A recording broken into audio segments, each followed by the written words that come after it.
Hey, all, Baruch Halevi be here from Soul Centered. Thanks for tuning in to this conversation, which is all going to be about the Enneagram, an ancient personality, psychological, spiritual, energetic kind of typing system, but far more than that. And the Grammys. As I'm recording this, last night was the Grammys, and my family and I sat around and we watched it.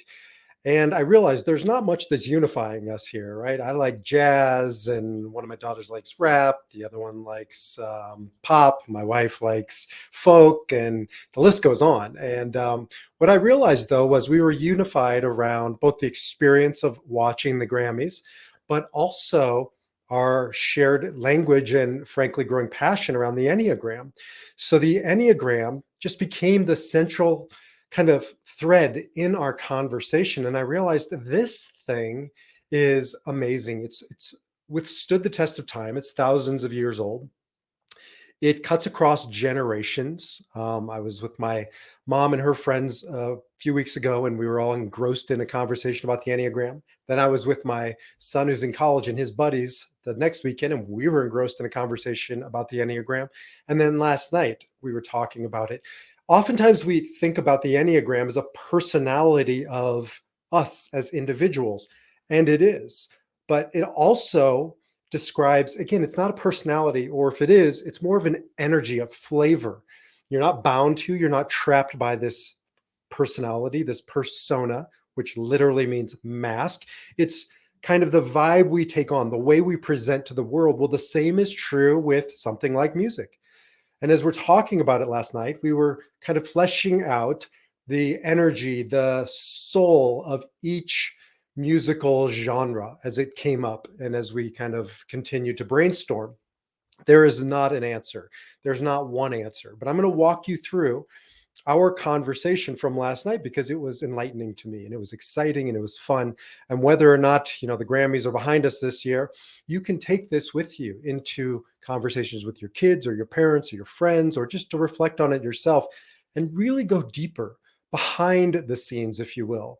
Sort of what they did last night. One of the things they did was had the people from behind the scenes introduce the artist, because oftentimes, well, they're behind the scenes and we don't see them, we don't appreciate them until we don't have them. Or so we need to really pay attention to what's behind the scenes. And that's true with the people in our lives. It's also true with the Enneagram, the personality, what drives a person, what animates, well, in this case, a particular type of music. Excuse me. Okay, so here we go. The Enneagram of music, or the Grammys. Again, not a hard and fast rule. So you could make a case for each of these different genres being in a different place. I don't think it's nearly as much about where it ends up as why we put it there, or in this case, why myself or my family put it into these Enneagram types. And this is certainly not all the musical genres, A, just as much as I could fit on a slide, and B, what, again, we talked about last night. So let's start always, how about up at 8, because it's the body triad in the Enneagram. There's 3 triads, obviously, and there's 3 numbers in each triad, and 8, 9, and 1 are really kind of this bodily experience in the Enneagram. So 8, 9, and 1 share this. One of these usually expresses it, one of it represses it, and one doesn't know what to do with body or action, just the vitality of life. And there's no better place to begin than 8, because it is the kind of libido of the Enneagram. It's the most intense energy. When I react like an 8. That's the language I use because I'm all of these numbers, as are you. But when I react, when I'm unconscious, when I'm on autopilot, mostly when I'm in fear, I look like an 8, which is kind of scary, looking at the musical genres that we ended up putting into 8. Heavy metal, which is interesting because I loved Metallica. I loved a lot of different heavy metal when I was younger. Now it just drains me. But back in the day, I loved it. And I think because as a young 8, I couldn't name my energy. So I had music do it. And rap. Rap was very important to me as well, back in the 80s, not necessarily, again, listening to it today, maybe versions of each of these, but certainly not in their undiluted forms, which at least originally, that's what rap was. I mean, rap was protest, grew out of perceived abuses and biases and prejudices, and just a kind of an eruption of anger if you look at where it came from. Or back in the 70s, not so much anger as it grew into, I think, in the 80s or 90s, but certainly as protest and as making a stand, which is the energy of an eight. Eight is a kind of a defiant stand, which is partially why, as an Enneagram 8, I call my system the defiant spirit, because it really is cause driven. It's rebellious, hopefully for a worthy cause, sometimes not for a worthy cause, but more often than not, trying to express or bring justice to what is perceived as, and frankly often is, an unjust world. And so if you look at the intensity of rap, the intensity of heavy metal, how they can be perceived as scary. I remember when rap came out, I think it was Public Enemy, who was it the FBI had targeted NWA. And so you can see, like, it scared the system. Now it's become mainstream, which is pretty remarkable. That's oftentimes what Enneagram 8 energy does, mainstreams what was once perceived as controversial. Martin Luther King is a enlightened Enneagram 8. So, okay, moving on to 9. Radically different. Next door neighbors on the Enneagram, because it's yin and yang, really. 9 is the peacemaker, whereas an 8 is challenger. 9 goes away from challenge or conflict, really tries to be a bridge builder, tries to bring down the intensity, down the noise. So other genres could certainly fit into this. There's some great musicians that are 9s. Maybe I'll do one just on musicians, but I think of Enya as the perfect 9, which is funny because I know quite a few 9s who like, is it New Age or Celtic? Easy listening isn't fair. I should take that off there. That kind of gets dumped into an elevator, right? Which feels soulless. But Enya and I used to kind of dabble in it.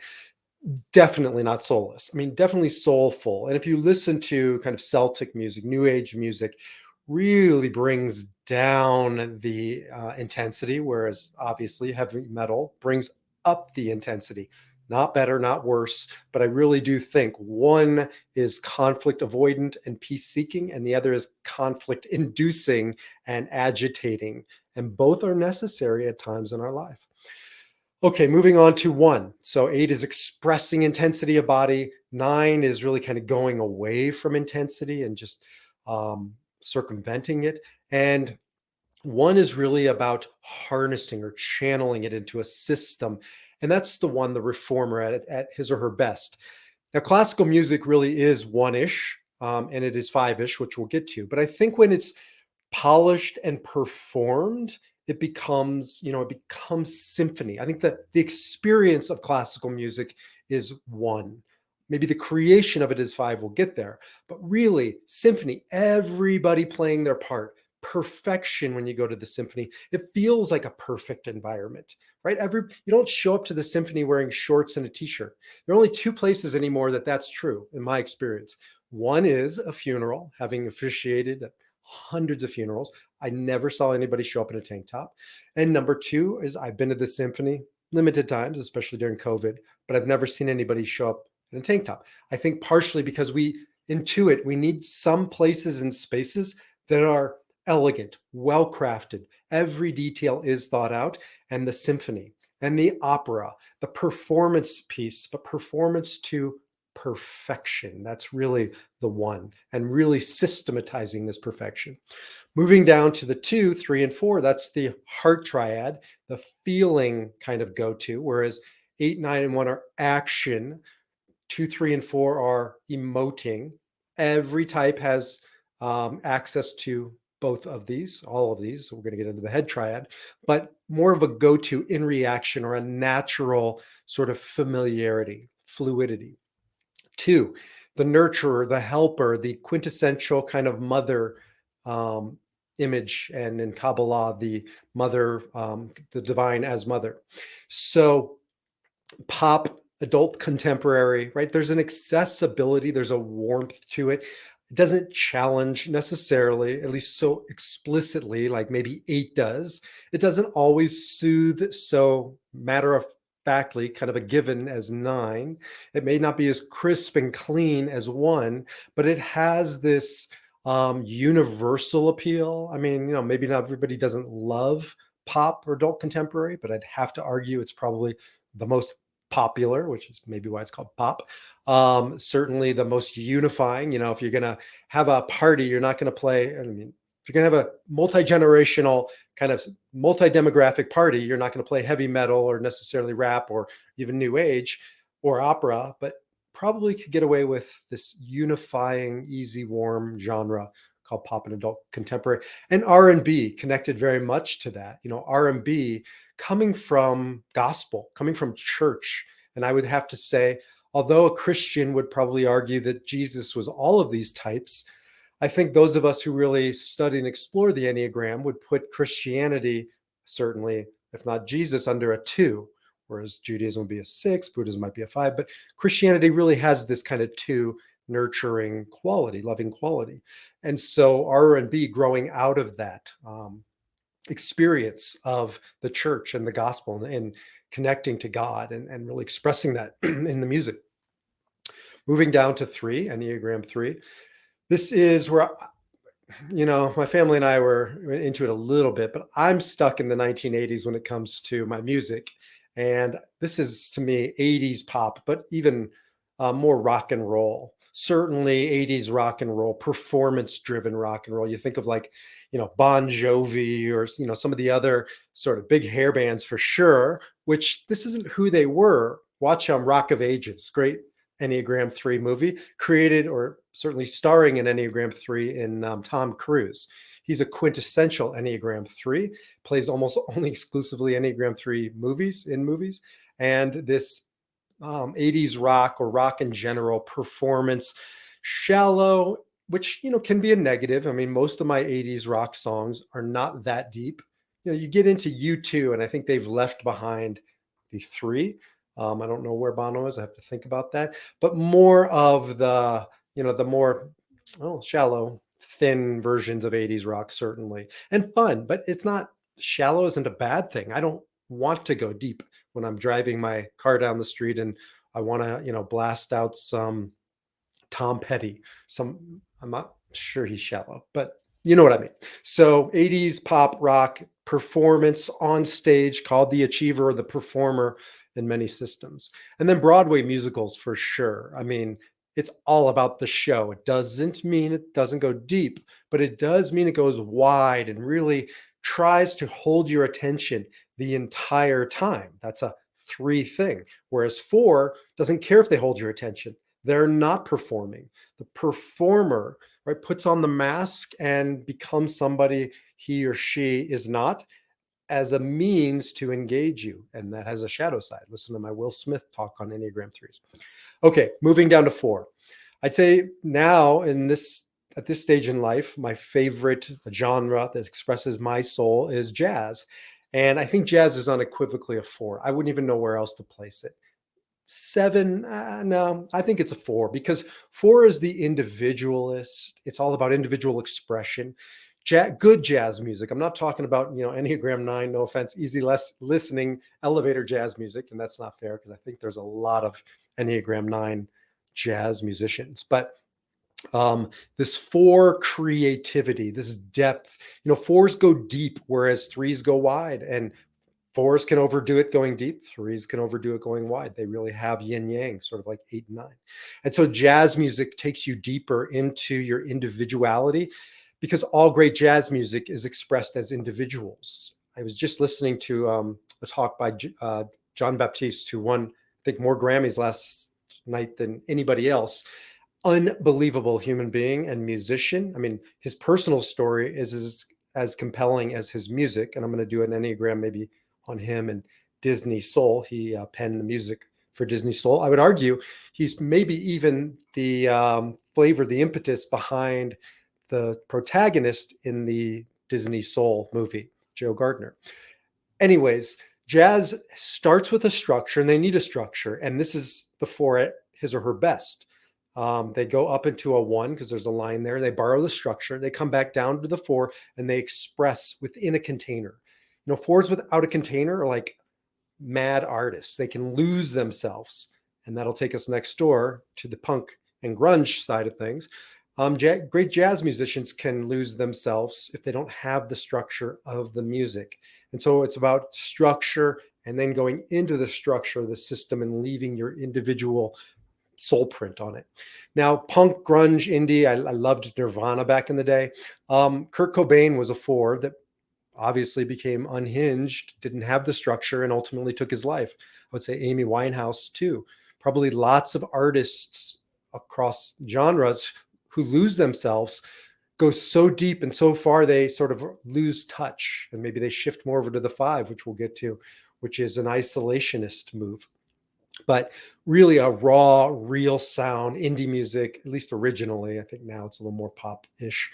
But this raw individual expression. So you can feel the flavor of the four. Moving over to the five, the beginning of the head triad. So four is deep emotion.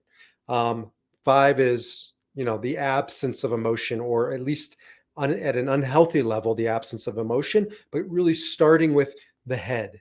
Doesn't mean it's cold, can be. It means it's brilliant, it's inspired. And if you think about classical music as an example, I mean, the perfection of it at the one is performed. I think the creative process has to come from a deep, almost isolationist place. And if you look at a lot of great classical musicians, they were truly isolated, alone, because most of their contemporaries couldn't keep pace. So other genres could definitely come into the five. I mean, some really smart music out there, really brilliant music. The John Baptiste, maybe even a five, because just the way he talks about music, he really describes it in such clarity and detail, feels five-ish, but five definitely, I think, classical music. Moving over to six, the Loyalist, really the center of the head, but not so brainy, nearly as much as thoughtful. And sixes are thoughtful. They think, they care about who's around them, sort of like a two, the helper, but even more from a commitment perspective and a loyalty. There's a nostalgia that a six can bring to the experience, that, a good friend who just remembers you and is there for you. That's why they're called the Loyalist. And so I think it's a folksy kind of my wife loves folk music, 70s music, but there is a sort of a nostalgia and a warmth to it, different than pop adult contemporary. And, maybe some four in that, but a lot of seven. I think country can be seven-ish too, or sorry, six-ish too, because six can go either two different ways. Six, you can have a phobic six, which is kind of a sort of a fearful and anxious kind of a six, or you can have counterphobic, which is almost like a tough guy, a tough gal image, like they're they're fighting their fears, they're fighting their anxiety. And if you look at certainly blues, this anxiety and betrayal and hurt, but also this strength and this resolve to kind of fight the good fight. And country and blues, I think, really could have an easy argument around six. Going up to seven, the enthusiast really puts thinking away, and goes to experience life, whereas five is not so much about experiencing life, but perfection in the mind. Seven is about bringing that mind and experience out into the world. So it's an outward energy, and five is an inward energy. And if you listen to country, I mean, it's an outward energy. My wife and I sometimes will go country dancing, and it's just fun, right? It's just almost meaningless, pointless, which makes it so experiential, because that's the experience. We're not there to do anything other than just have fun, drink a beer, dance. Country has that lighter side. It can be gluttonous. Sevens can overdo it, and when they do, listen to most country songs revolve around drinking and revolve around other gluttonous pursuits. You get the point. And there's a simplicity, though. Again, that's a lower side, but it's fun. But the higher side, there's also still, like, life is to be experienced, and keep it simple. And I was thinking last night too, Latin dance, I think, would really fit that bill. Just dance music in general. I don't know. I certainly wouldn't buy a dance or listen to on Spotify dance music, because the point, I think, of dance music is to dance. And so really it's about bringing people together, which is seven energy. I mean, sevens are the good times and the get-togethers and the experience, and to bring people together to have fun. Whereas, jazz is bringing people together, like in a jazz club. I used to go to jazz clubs all the time when I lived in New York, but it's not about dancing nearly as much as about engaging the music. So it's less people oriented versus seven. And that's the Enneagram of the Grammys of music. I really believe deeply that this is a deep and ancient system, but just because it's deep, serious, complex, it doesn't mean it can't be light and fun and funny and joyous. I think it is all those things. And we need to engage it in those myriad of ways. I don't want to just teach this as another system of heaviness and have tos and, thou shalls and thou shall nots. It's not that at all. It gives you a roadmap. It gives you a roadmap to understand your lower side, the unhealthier versions of you, where you go, and on the higher side, what you can strive towards. Yes, you do have a core number. It doesn't change over time, but you don't have to take up residence in that number. You certainly don't have to react like that number. You can choose to respond. And this is the work of the defiant spirit, learning how to defy your reaction, send in your number to a healthy side version of your number, and then learn to access and express all the numbers. That's what this is all about. If you'd like to learn more, jump over to defiantspirit.org. I have a new program coming out called Defy Your Number. It's an intro to the Enneagram starter kit based on videos and some additional work for you, but I know you'll find it meaningful and accessible, and there's quite a bit of pop culture in it as well, so you'll find it fun. Jump over to defiantspirit.org. I'd love to hear from you. Shoot me an email at info@mysoulcentered.org. And until next time, shalom, salam, namaste. Peace. Defy your number. Live your spirit.